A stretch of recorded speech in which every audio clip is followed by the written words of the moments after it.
Bun venit la o nouă ediție a emisiunii Ziua se apropie. Vom urmări astăzi un documentar realizat de American Trademark Pictures intitulat Against All Odds, tradus Supraviețuirea miraculoasă a Israelului, despre acest miracol care s-a produs în ciuda tuturor obstacolelor pe care le-a înfruntat de-a lungul veacurilor. Israelul modern este cu adevărat o minune divină a epocii actuale. Cum a triumfat acesta prin 4 războaie majore și a supraviețuit atacurilor teroriste neobosite. Faceți cunoștință cu oamenii care au trăit experiențe care pot fi descrise doar ca miracole de proporții biblice și împărtășiți-le poveștile remarcabile. Vizionare plăcută! In the year 70 AD, Roman legions sacked and burned Jerusalem. Israel would remain a nation in exile for nearly 2,000 years.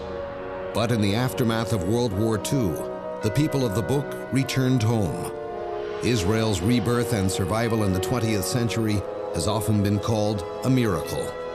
Those who were there cite their own experiences as proof. I'm Michael Greenspan. I'm an investigative journalist. These are their stories.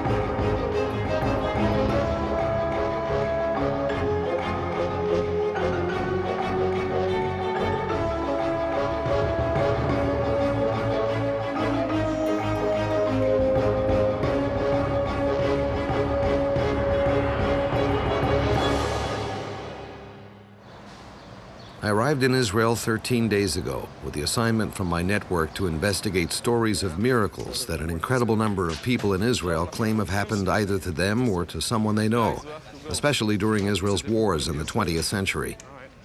The time has gone quickly. I feel I've only begun to touch the soul of this country. Yet I have to make my final report and end this assignment. I don't know how it will end, but I do know how it will begin. In the search for miracles here, there is no better place to look than the very existence of Israel itself.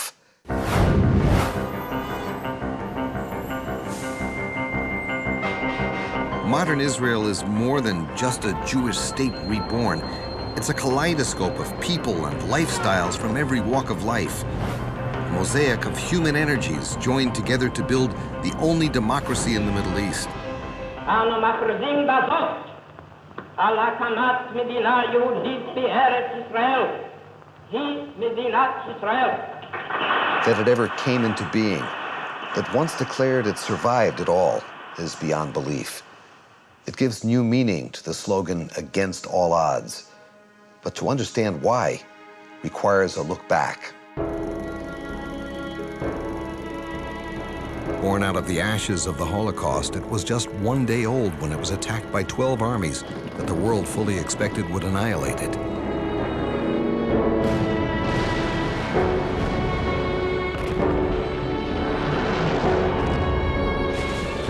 There was one tank and 5 cannon with which to fight back an armada against them. And yet, Israel won. How? Every time Israel has been attacked, Pentagon and Kremlin leaders have declared defeat as inevitable. In 1973, the odds of surviving were so impossible, Prime Minister Golda Meir considered suicide. The cabinet drew up plans for a government in exile. Complete annihilation was a certainty. At the last minute, American aid, provided by a president considered by many to be devoutly anti-Semitic, provided the largest airlift of arms since World War II to save Israel. Why? The military experts at West Point won't study Israel's wars because their outcomes are too impossible.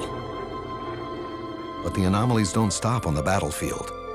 How did Hebrew become the only dead language in history to be revived after 2,000 years? Why would millions of people from around the world leave their homes and move to a desert wasteland to build new lives for themselves? How did these people manage to turn a land more than 80% desert into one of the largest food and flour exporters in the world? Why have incredible achievements in science, medicine, and new technologies happened here in greater concentration than anywhere else? There are no logical answers. Some say these things can only be explained as miracles. But are they? I began this assignment as a confirmed skeptic when it comes to miracles. I would have defined myself as an agnostic. But part of my reason for taking this assignment was to find out for myself if there was any truth to all of this. Over the days I've been here, I've met some remarkable people, each of whom told me of an experience they are convinced was a miracle.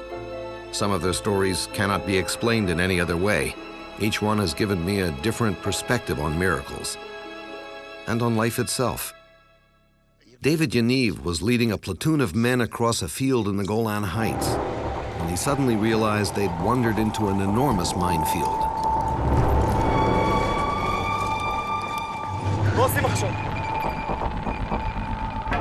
A very, very strong gust of wind came. Something which we could not explain at all. I mean, it was so strong that we literally felt that we were flying away. That's how strong it was. And mines that were buried 25, 30 centimeters in the ground just exposed themselves. And we didn't have to dig them out. We were just walking through them. Like the parting of the waters of the Red Sea so Israel could escape Egypt, that strange wind marked the way for David and his men to escape that Syrian minefield. Yet I was struck by David Yaniv's confession that it was not until later that he realized that he and his men had experienced a miracle. Perhaps because I don't expect them. I don't recognize them when they happen. A miracle is a supernatural occurrence, something which you cannot explain, but it does happen. A wind like this didn't happen before. It didn't happen afterwards. The minute these mines were exposed, that was it. There was no more wind. It was like the calm after the storm. I didn't partake. As another man I met put it, you can usually choose to believe a miracle happened or not. Maybe we don't recognize miracles so much because on some level we realize that if we did recognize them, our lives would never be the same again. If David's story is true, it's a reminder that God must care for individuals as much as he cares for the outcomes of nations. Helping David and his men to navigate that minefield did nothing to win the war, but it saved their lives and showed how much God cares for each of us.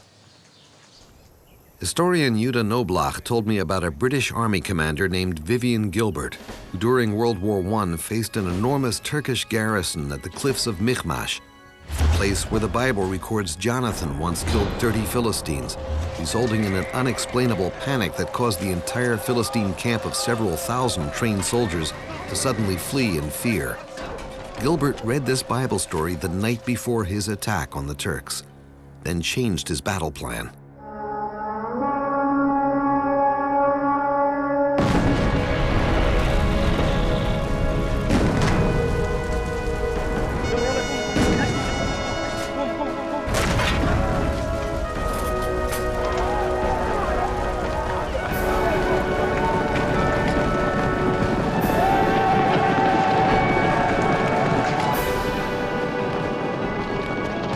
To admire those like Vivian Gilbert who are willing to risk everything on their faith. I'm usually guided by finding a rational, logical solution to problems. But Vivian Gilbert mounted a 20th century battle plan based on a Bible story that required a miracle for its success. On the one hand, that sounds foolhardy. Yet the alternative, a frontal assault, would have undoubtedly cost many lives and a serious probability of defeat. When we find ourselves up against the wall, facing a crisis that could destroy us, it could be that faith, if truly believed, really is the logical choice. In the context of history, the World War I British campaign in Palestine was filled with stories like Gilbert's. But I was surprised as anyone to learn that the date declared in Daniel's prophecy marking the beginning of Israel's liberation was the very day of the Turks' surrender of Jerusalem to the British Army. Had the Turks not been driven out by the British in 1917, the stage would never have been set for Israel to be reborn in 1948. Historian Yehuda Noblach put it this way. God makes history, makes the future too. There was a dear Zik, whose son Nathan commanded an outpost in Lebanon in 1980. In order to abandon their post, Zeke and more than 50 men with him had to walk more than 4 miles directly in front of enemy gunfire all the way.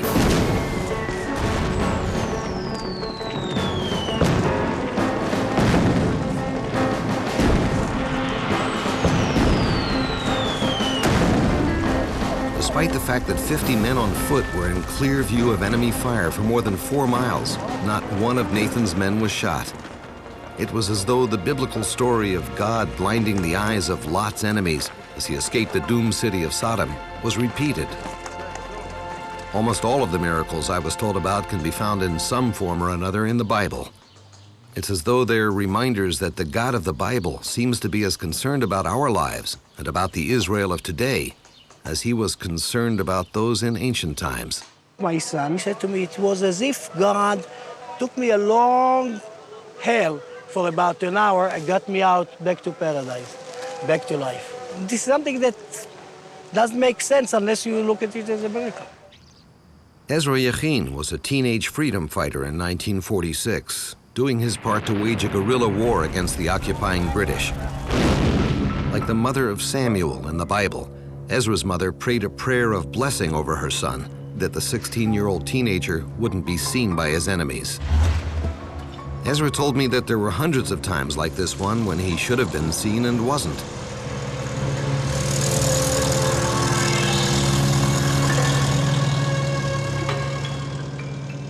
His mother's prayer of blessing is his only explanation.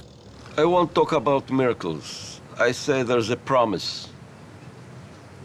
And there's a covenant. I feel part of it. Many others I met shared similar stories of answered prayer. It made me wonder if the reason we don't see more miracles is because we don't ask for them, or certainly don't expect them to happen. Gershon Bar Kokhba recounted an event that, had it not been seen by so many people, would be impossible to believe, when hundreds of Arabs attacked a platoon of young Israeli soldiers defending Mount Zion in the Independence War.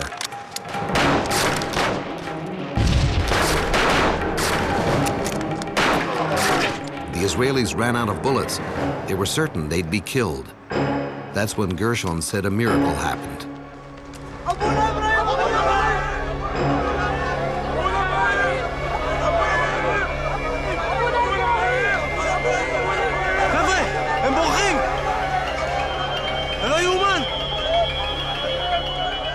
What did the Jordanian soldiers actually see when they looked up in fear and shouted Abraham as they turned and fled?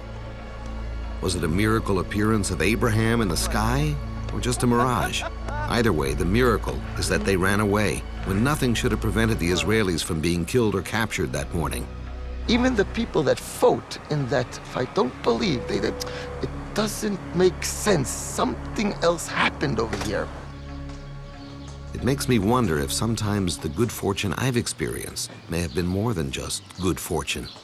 I wonder how many times all of us have failed to recognize miracles among us. Margalit Zinati has lived in Pekin all her life. She described one night when her village was attacked by Arab terrorists bent on killing the Jews, burning their houses, and stealing their belongings. The terrorists were apparently in for a surprise. A column of these robed men suddenly appeared. They lifted enormous swords into the air, lighting up everything. The Arabs were so frightened, they threw down their weapons and ran off into the forest. As a journalist, I find it hard to validate a story like Margalit's. There are no living eyewitnesses, only an old woman who remembers the story as it was told to her as a child. It is not a legend. It is true. My grandfather told my father, and he told me. It is a miracle from heaven. And yet, whether or not angels appeared in Pekin, the Jews of this village survived. The commitment of Margalit's family to endure hardship and difficulty, their commitment to the land of Israel, is a statement of faith that I can't help but admire. Avigdor Kahalani was commanding a company of tanks in 1967, when in a single moment his life was changed forever.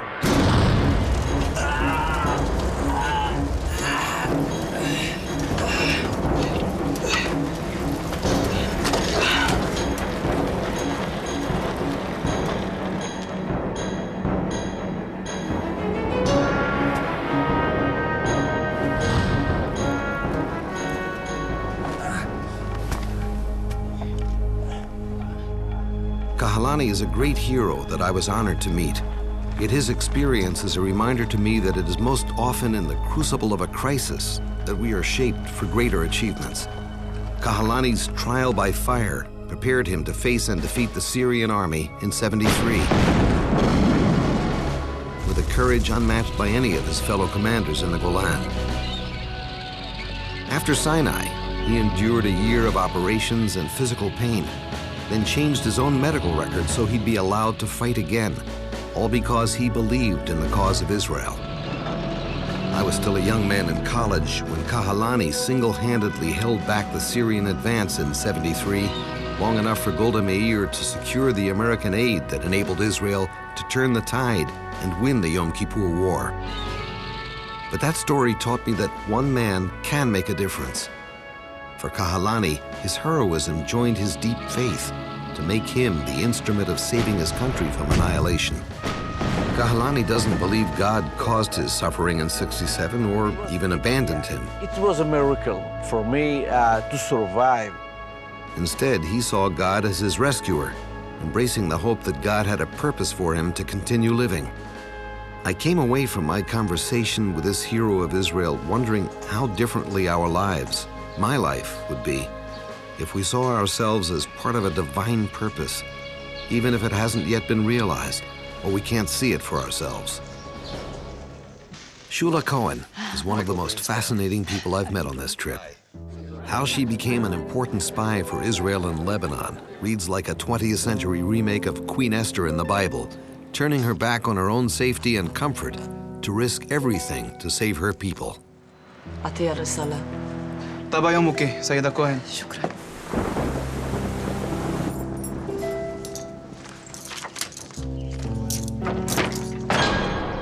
أين الرسالة الملعونة؟ Under my breath, I told God, please, Israel does not need you now. I need you today. 6 children are going to be orphans. Please, God.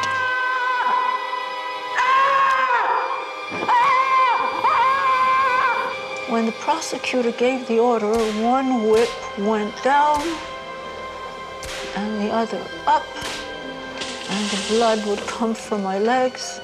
When the war was over, Israel remembered Shula Cohen.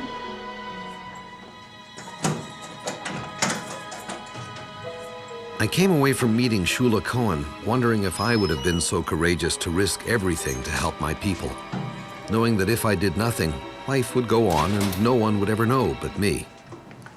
Shula would have been justified to conclude that as a mother and a wife with a family to care for, her first responsibility was to them. But she didn't. And because of her, hundreds, perhaps thousands of lives were spared. The lesson of her life will live with me for a long time. She gave up privilege, wealth, and comfort for the opportunity to experience a life of purpose. She was willing to lay down her life, if need be, for her fellow Jews in Israel. Shula told me of miracles in her life, but the greatest miracle of all was that she endured 7 years of brutal torture and abuse at the hand of her captors. It was only faith in God that got me out of the jaws of death. And that was a miracle, a real miracle. Adir, Ezra, Gershon, Margalit, Avigdor, David, Yehuda, Shula. Each of them, and so many others, invited me into their most private memories and shared the most life-changing moments of their lives. This is not what I expected. I came here looking for rational, easy answers to the claims of miracles here. Instead, I found credible, real people with experiences they believe were genuine miracles, experiences I can't disprove or explain away by mere logic or reason. But I have come to realize that in the end, it seems to come down to a matter of choice, to believe or not. When I met with Rabbi Israel Lau, former chief rabbi of Israel, it gave me the opportunity to ask this spiritual leader about my own journey of faith. As a rabbi and a teacher, where do you suggest I begin looking for my Jewish self in this place? From the very first meeting with the worker in the airport already. What do we have in common? And you will see that Moshiko, who is carrying the suitcases, came from Tbilisi, and you from the United States, Michael, you have a lot in common. The Yom Kippur, the shofar of Rosh Hashanah, the matzah in the night of Passover, the circumcision, the wedding ceremony, the Kaddish. When you go out from the airport, you come to cities like Jaffa, 20 minutes from the airport, remembering this story of Jonas, the prophet, who escaped from the Sea of Jaffa. He was David, fighting with Goliath, 15 minutes from the airport. Here was King Saul in Hara Gilboa against the Plishtim, and he was Samson, 10 minutes from the airport. Abraham in Beit El, Isaac in Beersheba, Jacob in Kiryat Arba. The Bible becomes alive in your eyes. You touch it. You have it in your arms. All your Jewish world is in your arms, Michael. Just open the eyes and the ears and a little bit your heart. You have it. This has been as much a journey of my own soul as it has been an investigation of modern-day miracles in the land of my ancestors. As a journalist, I've learned to trust no one, to look under every rock for the hidden truth behind the story. But each of the people I met genuinely believed that what they experienced was a miracle. To summarize all I've seen and heard these past 2 weeks is not easy. So many vivid images and wonderful people I'll never forget. Their lives were changed by what they experienced. My life has been changed in hearing them. A window has been opened on my own soul that I didn't realize was there. My task now, call it my sense of mission, is to tell these people's stories as honestly as they told them to me. We leave in the morning. I'm still not sure how this report will end, or even if I'm capable of drawing any final conclusion on the matter of miracles. But I do have one more place I have to visit tonight.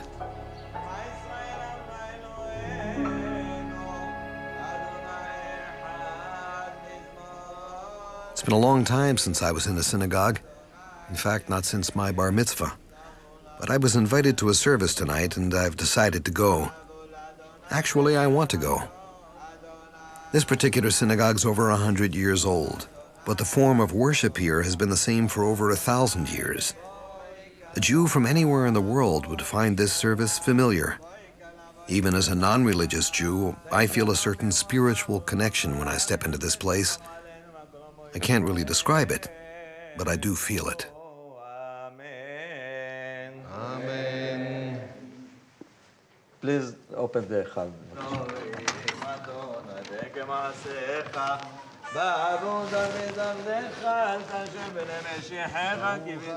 Adonai, Eloheinu melech haolam, asher בחר banu mikol ha'amim, ונתן לנו את תורתו, ברוך אתה אדוני, נותן התורה. אמן. מי שברך אבותינו אברהם, יצחק ויעקב, משה ואהרון ושלמה, הוא ימד קהל ידינו מלבד הרוח הנעים.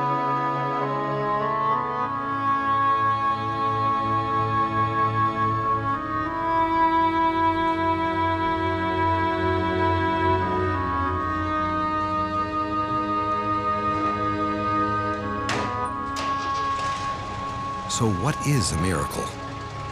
I heard as many answers to that question as the number of people I asked. One of the people I met in Israel observed that most miracles seem to happen in such a way that you can choose to believe or not. The people who told me their stories were convinced that their lives were touched by a miracle at the hour of their greatest need, when they were beyond their own resources, when all the odds were against them, when there was no hope outside of a miracle. Whatever happened, it changed their lives, and they were never the same again. Faith became part of the air they breathe, the way they now see all of life. They seem so sure of who they are and their purpose for living. And that I envy them. I'm still searching. And perhaps for now that's enough. Perhaps that's enough for any of us on this journey called life. The last person I interviewed smiled when he told me Don't worry, Michael, you'll get there. I somehow believe, there's that word again, that if any of us search long enough and honestly enough, we will find the truth. And it will be very personal, and it will be our miracle. Are miracles real? Did they happen to these people I met? Is there a miracle waiting to happen in our lives? You decide.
Emisiunea Ziua se apropie, se încheie aici. Vă mulțumim pentru atenție și vă dăm o nouă întâlnire săptămâna viitoare la aceeași oră. Sunt Codruța Burghelea, vă spun la revedere și Dumnezeu să vă binecuvânteze!